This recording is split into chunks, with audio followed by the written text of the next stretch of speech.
जोहार झारखंड, जय झारखंड। आशा करते हैं सभी ठीक ठाक होंगे। जैसा कि सभी जान रहे हैं, झारखंड विधानसभा का चुनाव 2 चरणों में होना है।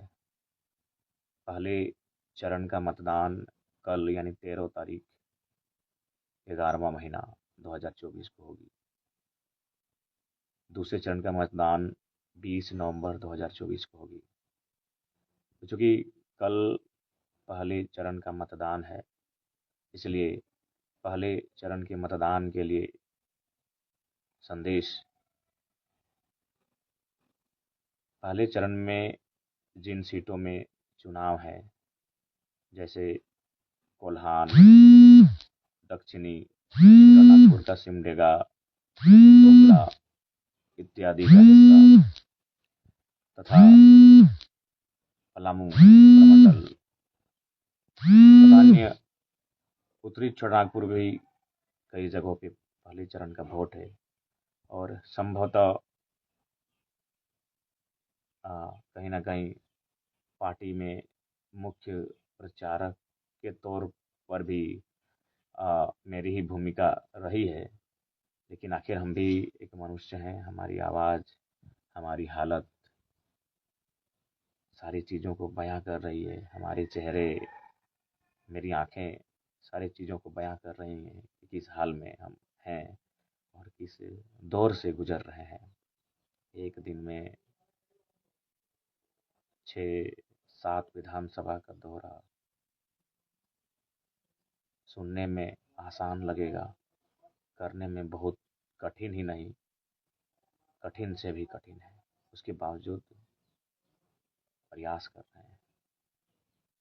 लेकिन फिलहाल संभव नहीं कि हर जगह उपस्थिति हो पा रही है, तो बाकी जहां उपस्थित नहीं हो पाए वहां क्षमा प्रार्थी हैं और वहां के तमाम कार्यकर्ताओं से, जनता से यही कहना चाहेंगे कि जेएलकेएम के जो प्रत्याशी हैं उनके पक्ष में मतदान करें।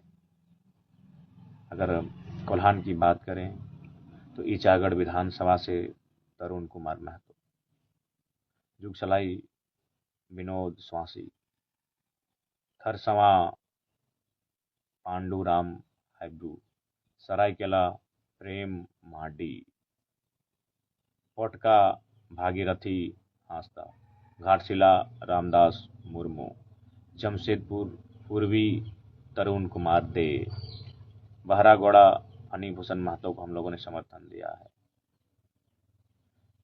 इसी प्रकार पश्चिमी सिंहभूम से भी हमारे चक्रधरपुर, मनोहरपुर इत्यादि बहुत सारी सीटों से प्रत्याशी हैं। बसंतीपुर दीदी भी हैं। तो मैं सभी का नाम ले पाना संभव नहीं है, तो मैं चाहता हूँ, मैं आपसे विनती करता हूँ कि जो भी हमारे प्रत्याशी हैं उनके पक्ष में मतदान करें। इस बार वोट बदलाव के लिए करें। कहते हैं ना कि रोटी को उलटते पलटते रहना चाहिए, नहीं तो रोटी जल जाती है। ठीक उसी प्रकार सत्ता को उलटते पलटते रहना चाहिए, नहीं तो सत्ता तानाशाही हो जाती है, निरंकुश हो जाती है। और आज वर्तमान में जो महागठबंधन की सरकार है, इसने क्या किया नहीं किया आप सभी को मालूम है।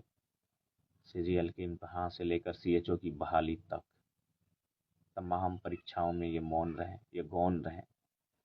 अपनी भूमिका केवल और केवल कॉरपोरेट को खुश करने की रखी। अतः तमाम सभी से आग्रह है, ऐसी सरकारों का होना या ना होना फर्क नहीं पड़ता है। इसलिए इन्हें विराम दीजिए और नई सरकार युवाओं को एक नया मुकाम दीजिए, एक उनके हाथों में कंधों में कमान दीजिए और वर्तमान की जो सरकार चल रही है उसे आराम दीजिए। साथ ही साथ विगत 24 वर्षों से जितनी सरकारें रही हैं, झारखंड राज्य में कहीं ना कहीं औपनिवेश को ही बढ़ावा दिया है, कॉरपोरेट को ही संरक्षण दिया है।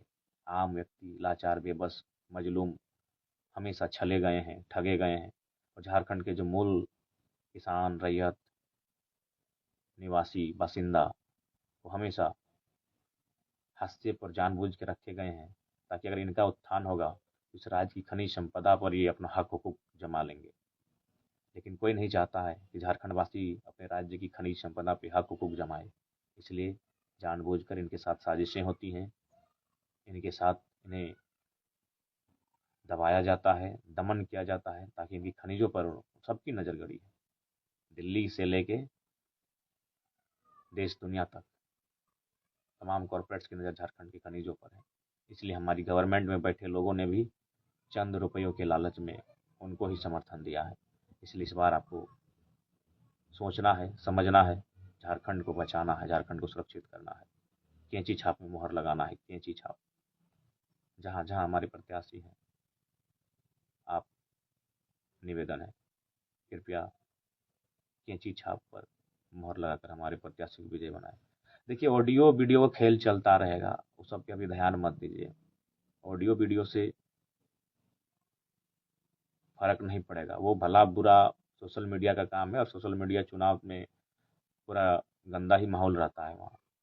इसलिए ऑडियो वीडियो ये साजिशें अभी 18-19 आते आते बहुत बढ़ेंगी। इन सबसे परहेज कीजिए और ग्राउंड में मेहनत कीजिए, संघर्ष कीजिए। तो बाकी जहाँ जहाँ नहीं पहुँच पाए, संभव भी नहीं है, 70 विधानसभा है, प्रैक्टिकली देखा जाए तो संभव भी नहीं है। तो यही प्रार्थना होगी कि प्रथम चरण का जो चुनाव होगा 13 तारीख को, इस 13 तारीख के चुनाव में जितने भी हमारे प्रत्याशियों ने भाग लिया है, चाहे वो चतरा विधानसभा रहे, चाहे वो सिमरिया विधानसभा रहे, छतरपुर रहे, डाल्टनगंज रहे, लातेहार, मनिका, पांकी रहे, या वो गुमला, सिसई, बिशनपुर रहे, या खूंटी, तोरपा, सिमडेगा, कोलीबेरा रहे, तमाम विधानसभा के हमारे जो प्रत्याशी हैं।